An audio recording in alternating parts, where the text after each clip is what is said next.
Pagbabago, yan ang sigaw ng bawat mamamayan, ang magkaroon ng pagbabago sa ating bansa. Pero di kaya dapat magsimula sa ating mga sarili ang pagbabago?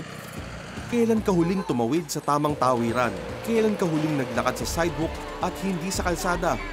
Kailan mo naman itinapon sa tamang tapunan ang iyong basura at hindi sa lansangan? Kailan ka nahuli dahil sa isang traffic violation na sa halip magpatiket ka, nilagyan mo ang traffic enforcer para hindi ka tikitan? Sa mga negosyante at mga professional practitioners, nagbabayad ba kayo ng tamang buwis o nagbabayad sa mga fixer upang pababain ang iyong babayarang taxes? Kailangan ba natin ng kamay na bakal sa pamunuan upang tayo ay sumunod sa batas?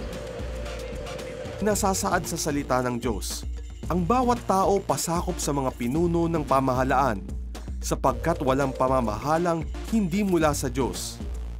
Kaya nga, ang lumalaban sa pamahalaan ay lumalaban sa itinakda ng Diyos at lalapatan ng parusa ang sinumang lumalaban. Roma 13, 1-2. Ang pagbabago nagsisimula hindi lamang sa gobyerno.